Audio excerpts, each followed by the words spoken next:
শুধু শীতকালেই নয়, আমাদের মধ্যে এমন অনেকেই আছে যারা বিকালবেলা বা সকালবেলা এক কাপ কফি না হলে যেন চলেই না। তাদের জন্যই আজকে আমি 2টা স্টেপে এই ডালগোনা কফি করে দেখাবো, একদম রেস্টুরেন্ট স্বাদে আর রেস্টুরেন্টের স্টাইলেই।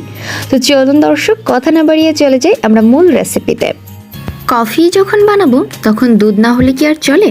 আমি এই ব্র্যান্ডের দুধ নিয়ে নিয়েছি প্রায় আধা লিটারের মতো, আর এখন এটাকে জাল করতে বসিয়ে দেব চুলাতে বসিয়ে জাস্ট একটা বলক তুলে নিব, আর বলক তোলার পরে চুলাটাকে ডিম করে রেখে দিব, চুলার উপরেই এই দুধটাকে ঢেকে রেখে দিব। তো চলুন আমরা চুলাতে বসিয়ে দিই। চুলাতে এই আছে মানে এখন একটা বলক তুলে নিব, দেন এটাকে ঢেকে রেখে দিব। কফি যখন খাবো তখন কফি তো নিতেই হবে। তো আমি এখানে কফি নিয়ে নিয়েছি বিদেশি ব্র্যান্ডের, এটা আপনারা যে কোনো ব্র্যান্ডের নিতে পারেন। এরপরে নিয়েছি চিনি, তারপরে নিয়েছি হচ্ছে পানি এতটা লাগবে না। তো এরপরে বড় একটা বাটি নিয়ে নিচ্ছি, আর বাটির মধ্যে আমি 4 টেবিল চামচ পানি, 4 টেবিল চামচ কফি, 4 টেবিল চামচ চিনি, সব কিছুই কিন্তু সম পরিমাণ দিতে হবে।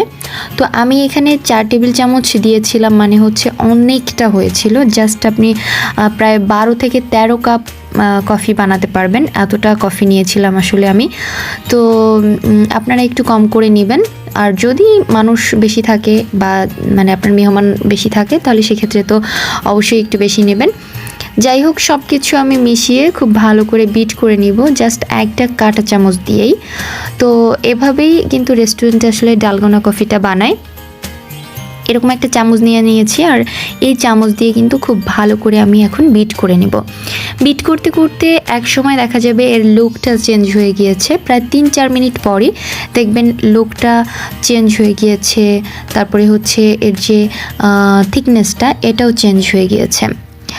তো আসলে রেস্টুরেন্টে কিন্তু আমরা প্রায় যাই কফি খেতে, কিন্তু দেখা যায় যে টাকা দেই অনেকটা, কিন্তু কফি কিন্তু দেয় একটুখানি। যাই হোক, সেভাবে না খেয়ে আমরা কিন্তু বাসাতেই খুব সহজে অনেকগুলা কফি বানিয়ে খেতে পারি। জাস্ট প্রায় 10-20 টাকা খরচ করলেই কিন্তু হয়ে যায়, তাতে করে অনেকখানি করে খেতে পারবো। যাই হোক, এখন দেখতে পাচ্ছেন আমাদের যে কফির লুকটা এটা চেঞ্জ হয়েছে, তারপরে হচ্ছে থিকনেসটা চেঞ্জ হয়ে গিয়েছে। আমি এ পর্যায়ে আরও একটু সময় বিট করব, আপনারা চাইলে কিন্তু এখন বিট করা থামিয়ে দিতে পারেন।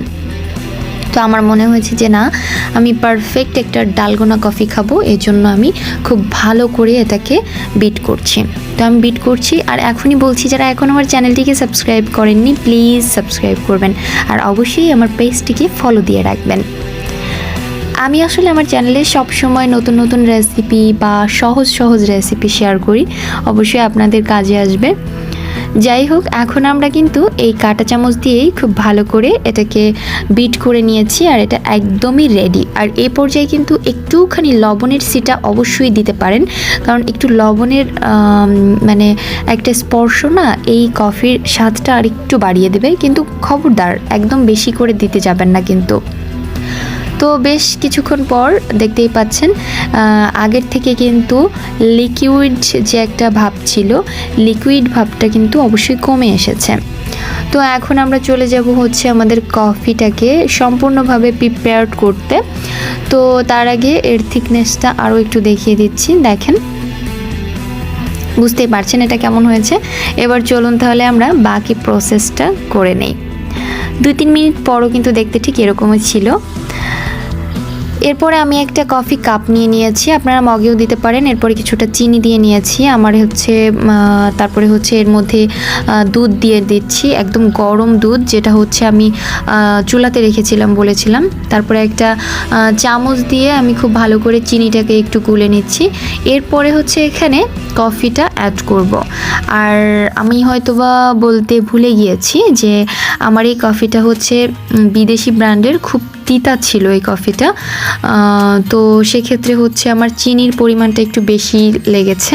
দুধের মধ্যে কফি দেওয়া হয়ে গেলে এখন একটা চামচ দিয়ে দুধের তলদেশে দেখতেই পাচ্ছেন স্ক্রিনে আমি কিভাবে নেড়ে নিচ্ছি, এভাবে একটু নেড়ে নিলে হবে যে উপরের কিছুটা কফি মানে ভেসে থাকবে, আর কিছুটা কফি নিচে মিক্সড হয়ে যাবে দুধের সাথে। তো খুব ভালো একটা ফ্লেভার আসবে বা টেস্ট আসবে। আর এরপরে হচ্ছে একটা কাঁটা চামচ দিয়ে আমি একটু ঘুরিয়ে ফুল করে নিচ্ছিলাম। অনেকে আছে লাভ করে, তারপরে হচ্ছে যে কোনো ফুল করে, যে কোনো কাঠি দিয়ে ঘুরিয়ে, জাস্ট আমি ওগুলো আর করছি না, একটু ঘুরিয়ে একটু লোকটা আকর্ষণীয় করে নিচ্ছি। যাই হোক, এখন কিন্তু এটা খাবার পালা। এভাবেই কিন্তু আমরা খুব সহজেই ঘরেই রেস্টুরেন্ট স্টাইলে বা রেস্টুরেন্ট স্বাদে করে নিতে পারি এই কফিগুলো। এখন দেখে দিব আরও একটা স্টেপ। এখানে দেখতে পাচ্ছেন দুধের মধ্যে কিন্তু সর হয়েছে, তো এই সরের ভিতরেই কিন্তু আমি এখন কফিটা দিয়ে দিব, সেই বিট করা কফিটা এখন আমি দিয়ে দিব। এরপরে এরকমভাবে একটু নেড়ে নেব, মানে এলো পাথারিভাবে একটু নেড়ে নিব। এতে করে সর, কফি, দুধ সব কিছু ভালো করে মিক্সড হয়ে যাবে। তো তখন না এটা খেতে অনেক মজার হবে। যখন হচ্ছে আপনার কফিটা মুখের ভিতরে যাবে, তখন সরটাও কিন্তু এই কফির সাথে সাথে যাবে, এজন্য খেতে খুবই মজার হবে। দেখতেই পাচ্ছেন খাওয়াটাও কিন্তু শেষ। তো আজ এ পর্যন্তই, সবাই ভালো থাকবেন আর আমার ছেলের জন্য দোয়া করবেন, আমার চ্যানেলটিকে সাবস্ক্রাইব করবেন।